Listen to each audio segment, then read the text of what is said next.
Fun size. Fun size. Fun size. We're looking at a duty It dog. looks like a piece of crap. Yep. It looks like a piece of crap. This is unfiltered. This is no joke Billy and unfiltered. Adam This raw. is fun size. Yeah. We will say the bad Yeah, words on this podcast. We'll go there, and it looks like crap.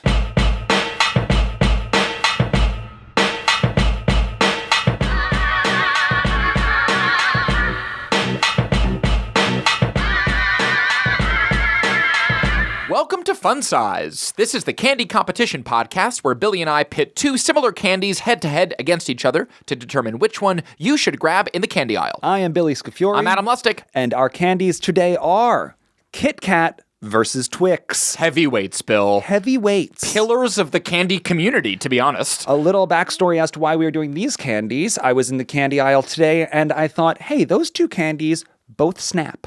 They both snap. Part of the joy of eating these candies is that they both snap in the middle. There's kind of a textural, there's sort of a construction element to it. You have to break it before you eat it. Exactly. That's nice. Don't have to, but it seemed like, oh, suddenly these two heavyweights have a connective tissue.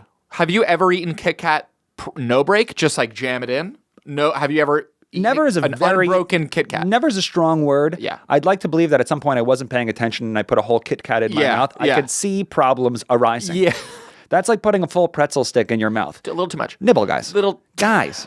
No one's taking the Kit Kat away Nibble, from my you. God. Hey, slow down and nibble. Nibble, bite. Nibble. This is the Fun Size podcast. Have bite-sized Take your candies. time. Take your time. Yeah. These are two classics.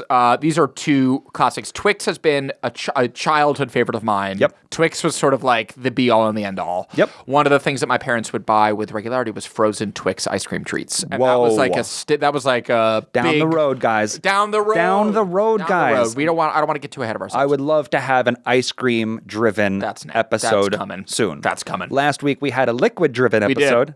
We have now brought it back. Brought it back to regular candy. Traditional Fun Size podcast. Pillars of the candy community. As a reminder, what we do is we put two similar candies against one another so that you can determine which you should grab from the aisle in a rush. There is no chance that you're not very familiar with Twix or Kit Kat. Again, Right. These are Hall of Famers. We have four categories. We have packaging, we have presentation, we have taste, and we have risk. The risk of them. If we can't decide from those four categories which is the superior candy, we will then stick the entire candy in our mouth to see which is the more pleasing, childlike candy eating experience. The handful challenge. Simple as that. Once again, we are going to compete.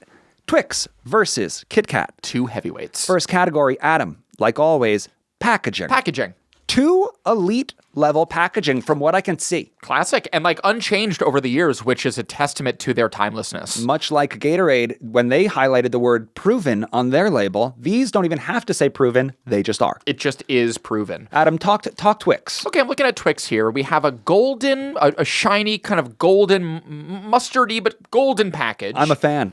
Me too. I'm a fan. Reminds me of Notre Dame football helmets. Exactly. There's sort of a pleasant golden sheen to it. Yep. Very, very shiny. It says Twix in red lettering. Yep. Cookie bars. Yep. Just cookie bars, which Yep. I like. It does list a few of the ingredients. Smooth chocolate, crispy cookie, luscious caramel. Cookie bars. Say it again. Smooth chocolate, crispy cookie, luscious caramel. Okay, so they added an adjective before each one of those nouns. Yeah. So now take away the adjectives, and then what does it say? Chocolate, cookie, caramel. Now that's what you're getting. That's what you need to know. That's Just my the facts, man. word to the wise. Just the facts. You got to learn to read through all the clutter sometimes, folks. There's going to be a lot of adjectives in your life. Exactly. There's a couple things I do want to kind of get into. Go. One is that the dot over the I In Twix. in Twix, the dot over the I is filled with what looks like a pause button, but it occurs to me now that it's really just the two Twix bars, obviously next to each other. They run the risk of pause, I just thought it was a pause button. It just reads immediately as a pause button. whereas you'd love to see a play button. Go play with these Twix. Exactly. And now there's something below that's sort of written on the underside that I don't totally understand. Okay, what does it say? It says 100% left Twix free. I don't really know what that is. Now, this is a vague... Sure. I've seen some Twix commercials recently. Okay. And I know that they have some whimsical, fun commercials about like left Twix v right Twix. And like I've seen a commercial where like it's the left Twix factory and then there's the right Twix factory. Okay, it's not landing with me. It's not landing with me either, but I think maybe they're trying to build into the Twix mythology at this moment in time, a kind of left Twix v right Twix rivalry. I don't need a Twix civil war with me. I don't need a candy civil war. We don't need narratives. I don't need a candy civil war. I'll also say that an important part of packaging, whether it's candy or anything else, is just clarity, not making somebody feel excluded from the experience. Great point, Billy. When you say that, suddenly I'm like, oh, I don't know what you're talking about. I'm out of the joke. And I feel less inclined to want to eat and support. On one of the ends of the package, in big white font on red background, it says "to right." So they're really leaning into this, like, this is 2 right Twix, no left Twix, whatever that means. From when I zoom out, I see a golden wrapper and I like it. But when I zoom in, there's a lot of phrases that are just much making me say, I narrative. don't know. I'm not that much of a Twix head. Feels to me a little bit on the outside, a little bit frosty. Whereas Kit Kat has nothing to hide. Nothing. And I will say that the defining characteristic of the Kit Kat wrapper is that the packaging is vacuum sealed. Tight. There is room. There's wiggle room. It's like in high school, we all wore big baggy pants. Correct. We grew up and we tightened up our pants. Fitted jeans. Our outfits fit us now. Without getting into what's on the Kit Kat wrapper, it fits. It is a fitted cap of a wrapper, and that is nothing to sneeze at. It's impressive. This feels like a cell phone, like a deck of cards. Agreed. 2 things that I trust and like and use often. Preach, Bill. I Kit Kat- think it's a big part of it. Kit Kat has no cute expressions. It says Kit Kat, it says crisp wafers in milk chocolate, Yep. and that's all it says. Yep, no bells, no whistles at all. I'm looking at the back, and there is not a bell or whistle to be seen. Nothing. This is a brand that knows what it is and knows that you know what it is. And so I've made my decision. As have I. When it comes to packaging, I think we both agree the winner is Kit Kat. Congratulations, Kit Kat. Mazel Kit Kat. Straightforward. Twix getting a little too cute with the narrative, to be Yeah. honest with you. I don't need to. What about the right? What about the left? Why does that matter? Why do you have to hide Twix? Yeah, exactly. Why no left Twix? Well, let's find out what they have to hide inside the wrapper by Okay. going into presentation. Presentation. What's Adam, the- would you like to remind us what presentation means in the Fun Size podcast? Presentation is the metric that we just sort of talk about. What does the nude candy body look like? Decontextualized from its package, but not yet eaten. What does the raw candy look like if you saw it on a paper towel on a plate? Yes. What would that be? What's more What appealing? reaction would, yes. That's right. So that's all. I haven't snapped mine yet, but mine is beautiful. It's gorgeous. My The God. Kit Kat is truly. It's- I'm learning now how beautiful Kit It Kats almost actually looks are. like a music staff. Yes. Like a musical. Structurally sound. I would say that fans of engineering Yeah. would love to see this. Yeah. I think fans of straight lines, of just like quality craftsmanship. Yes. All of these things come to mind. Truly. Horizontal fences are very popular now. Flipper fences. This is a structurally sound 4 candy bar experience. You could almost see it as a flipper fence in front of some house. I Each- mean, it's very pleasing. Each Kit Kat bar has the word Kit Kat printed exactly in the middle, uniform each time. Dead and while center. that might scare me off a little, like these are made by machines, it actually makes it the whole Kit Kat experience that much more beautiful. I'm totally with you, Billy. If you're a graphic designer, if you're a designer at all who has a critical eye on how things should look, they should look like these 4 Kit Kat bars stuck together. Sharp corners, clean lines, perfect symmetry, to the dead centerness of the dead center of the Kit Kat text. It's truly a thing of beauty. You could run an Amtrak on these Yeah, things. like it feels like it's a road that you could drive on. This is structurally sound. Gorgeous. Okay. Gorgeous. So Kit Kat out the gate. Gorgeous. Presentation, killing it. Really impressive. The Twix bar, and again, I'm fixated on what makes this a right Twix and not a left Twix. I don't. It's got in my head. The packaging was exclusive, and now it's hurting the experience. Honestly, yes. Lesson learned. It got in my head. Look, structurally, nothing special. It's a kind of cigarette-lengthed turd. Yeah, let's thing. just cut to it, Adam. You're holding a Twix bar, like a and it turd looks log. like a small duty. It looks like a duty log. Yeah. That's fine. That's fine. A lot of chocolate candy does milk chocolate. Right. There's sort of ripples and kind of caramel veins Yep. in it that kind of give it a human. It almost makes it look like a human finger, not to be gross, but it's kind of veiny in a way that is sort of anthropomorphic a little bit and a little humanoid. Seeing that, if that was on a paper towel next Yeah. to a Milky Way and a Snickers bar, A, would you be able to say that's a Twix? B, would you say that's the one that I want to eat out of those 3? I would be able to identify it as a Twix. Okay. Snickers is far nuttier and far bulkier. True. Milky Way is also, I just happen to know what a Milky Way looks like raw Yeah. and nude. Yeah. But the Twix, would I go for it? In that context, I'd probably go Snickers. But look, I already know that I love the way this tastes. Well, yes. I think I know I love the way this tastes, but just presentationally, I am not I don't know. impressed, Guy.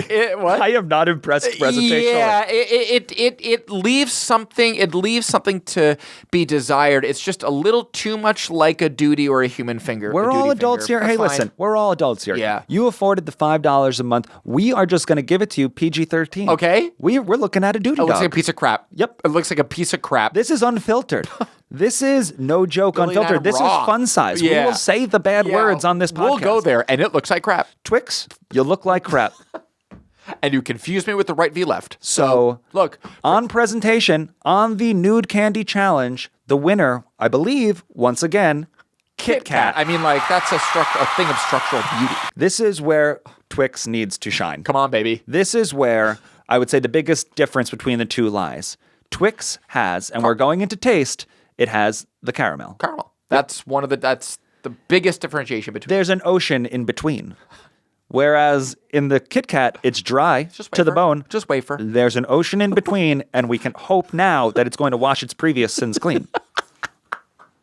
Will it be saved by the caramel because it's currently down 2-0? Okay. It's praying for a handful challenge. That's all it can hope for, the Twix. Truly. So, Adam, you want to take a bite of that piece of duty? I can't wait. I can't wait to bite into this crap. Again, my least favorite part of the podcast where we listen to one another chew. Okay. So this Twix is delicious. Okay. It's delicious wafer. It's pretty bisected pretty cleanly if you look at the autopsy of the bar itself. Yep. It's pretty half wafer, half caramel. Fine. It'll splice. It splices right down the middle. I will say that about Twix. I think that is one of Twix's best qualities is that you don't have to bite and then twist it out of your mouth. It's not like jerky. Correct. It's not where you have to like work it a little bit. If you bite it, it will splice. And if you surgically remove kind of the top layer, which is weirdly easy to do with Twix, Correct. It reveals the caramel ocean. Yeah. It reveals the caramel sea. Yeah, I think that's a product of the ocean. I think that's a product of the caramel ocean. Once again, we are talking about Twix. Twix v Kit Kat. The Kit Kat. Kit Kat currently up 2-0, but Yeah. Twix trying to be saved by the ocean in between the chocolate. Tastes solid. This is a solid candy. This is a caramel wafer chocolate candy. It's exactly what you Got it. expect. It in no way subverts your expectations or exceeds them. A Twix is a Twix is a Twix. Okay. I'm about to eat a Kit Kat. Clean snap. A nice, pleasing, clean, physical snap. Splices as nice as the Twix, but it doesn't have an ocean in between, so I think that it's actually more impressive that you can splice through the Twix ocean.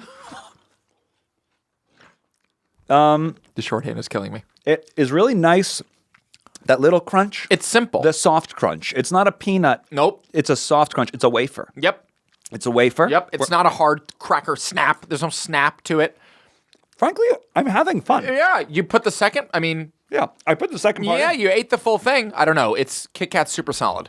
I would say that, in my opinion, I was expecting Twix to run away with taste. Yeah. I thought that Kit Kat, what it had in decoration, Yes. was probably going to lack in experience. Yes. An But experience. the experience was actually more fun. Maybe I'm getting older, but I'm going to treat myself to a little bit of a Kit Kat here just for compare and despair. okay. Okay, here's a Kit Kat. Breaks nice and even. It is so pleasing like train tracks. Actually, Adam, yeah. So you bite that, Uh-huh. eat that, and then tell me which one requires milk. Okay. Mm-hmm. Adam is currently eating a Kit Kat. He Yeah. has also eaten a Twix just moments before. Tell me which one you think requires milk. It's tough. I think that the Kit Kat to me requires milk. Yep. A little bit more. Kit Kat is darker. There's a darkness to the flavor. Uh-huh. The caramel ocean in the Twix does kind of brighten it up, and it's a bit less of a taste bud commitment. Yeah. Kit Kat is a deep dive into milk chocolate. Okay. I'm swimming in a kind of a chocolate abyss right now. I feel like I'm getting lost. Kit Kat beat you up. The Kit Kat kind of beats me up a little bit. It's an overwhelming taste experience to me, whereas the Twix is a little bit like a light kiss on the cheek. This feels like I'm making out with milk chocolate. It feels just a little bit more intense. Sometimes you just want to smooch. It's just more intense. Okay. So I think we have the winner of Kit Kat v Twix in the taste competition, and that winner is Twix. We back. Yeah, we back, baby. We back, baby. We back. Yeah, to me, it just comes down to commitment that Kit Kat is a little too deep of a dive. I know that's weird. Got you. Too deep of a dive into the milk chocolate abyss. Got you. And now we move on to our final category, risk. Risk. The risk of Kit Kat versus the risk of Twix. You first. No, please, no, Billy. One immediate risk jumps out. Yes. And I think of it like this. If I were to leave both of these candies in my cup holder in my car, Yes. leave the car, forget, I live in Southern California, I come back, call it not an hour later, 15 minutes Yes. later, even something reasonable, 8 minutes Yes. later. Which one has broken down faster and is now inedible? Do you know what I mean? Which one has melted to the point where when I take off the wrapper, it's no longer a fun eating experience? My instinct is Kit Kat. My instinct is that is going to be the Kit Kat that is going to melt quicker. And I think that is where, in a melting type, I left it in my car for 8 minutes to run into the post office type scenario. I think that's where the tight fit packaging gets in your way, I Good think call. it becomes a risk. Fascinating. I think then all of a sudden it becomes if it's It's not a squeeze pack. Suddenly it becomes a chocolate squeeze pack. That's exactly right. And that wiggle, now all of a sudden you wish you had a little wiggle room. Because if it's melty, if it's weird, if it's gross, if it's getting kind of slimy and liquidy. Say no more. Got it. Okay. So that's where I think the risk, I think the Kit Kat has a higher melt risk, and I think the packaging actually gets in the way in that context. Okay, well said. Now, Twix. Do you have any sort of concerns with Twix? No melting concerns. Again, it is a little unappetizing if you take out a sort of a turd log in public. It's just a little gross. It's bigger. It's bigger. It's less inconspicuous. I would say that they probably both melt at the same rate. Yeah, maybe so. Would you assume that one? Do you think that Kit Kat melts faster because of its packaging? I just think that's an instinct. I obviously don't know, but my guess is that Kit Kat melts a little quicker. There's something about the structural integrity of the Twix, like the caramel ocean sort of buoys it a little bit more, whereas I feel like that Kit Kat, which is so structurally perfect and sound and pure chocolate, if it starts to melt, I feel like the whole thing's coming down. Got you. So, yeah, but the Twix is grosser looking to the naked eye. Yeah. To John Q. Public, it looks grosser. I want to be swayed one way or the other So when do it I. comes to if one has an overwhelming risk. Yeah. One doesn't jump out to me as it would sustain this, but it wouldn't sustain that. Same. I wouldn't say that one is more embarrassing in a social scenario. I think that if I were to bring a Twix to a business meeting or a Kit Kat to a business meeting, Either. both would get me the same level of side eye. I agree with So I think that risk is off the table. I agree with that. Neither one necessarily has the standing room only candy stuck in the back of my mouth. Standing room only. That's problem. correct. Not really. I would say if one was going to lean more towards that, it's the Twix, but I don't want to put that on it. No. I just don't know, and I'm not saying they are risk-free. I would say that if anything, they are both the same levels Equal of risk. risky. I agree. I mean, to me, it just comes down to meltitude. And to me, my instinct is that Kit Kat would be slightly more of a hassle. Just a hassle. The thing where it melts and all of a sudden you have to peel the tight-ass wrapping off the chocolate. We and the know chocolate how- peels off of the wrapping. So that's the only risk. We get it. We know how the concepts of melting and tight work. You get it. I'm not swayed that makes it a bigger difference. Than Therefore, the duty bars. Than the duty bar. Yeah. Therefore, rather than giving this a cheer or a jeer, I might want to give this a yawn. A yawn. And call this a risk push. That's fine. Are you okay with that? Totally okay with that. You recognize that if we do allow that yawn to occur, then we will have a winner by way of yawn. Of course. Well, then that category goes to the yawn. Yawn wins. And our winner, our overall winner, frankly, I'm a little surprised. Same. Put it in a tight package. The winner of Twix v Kit Kat is Kit Kat, amazingly. Congratulations, guys. Kit Kat, yeah. Well done. Yeah. We might get a little hate mail for this. I imagine there's a bunch of Twix heads out there, people who live in left Twix v right Twix. Tell us what the hell that means. Don't leave us out of the narrative. But I'm surprised. I'm a little surprised too. I mean, it's traditional. Kit Kat is like so traditional, and there's so few bells and whistles about it. It has utter confidence. I think we were just ultimately impressed and blown away by its confidence. Agreed. It just has That's a ton the of thesis. confidence. That is the thesis of this episode. Yeah. Once again, we'd like to remind you guys we have a free, longer podcast. It is called No Joke, and you can find it on HeadGum. Please do that. New episodes every Friday. That's right. But you just listened to an episode of Fun Size. Yeah. If you like that episode, maybe tell a friend. Maybe tell a friend to join our Patreon page, and they will also get exclusive content like the Fun Size podcast. Yep. We will give it to you every single week. And until the next one, I am Billy Scafuri. I'm Adam Lustick. We will talk to you then. Fun size. Fun size. Fun size.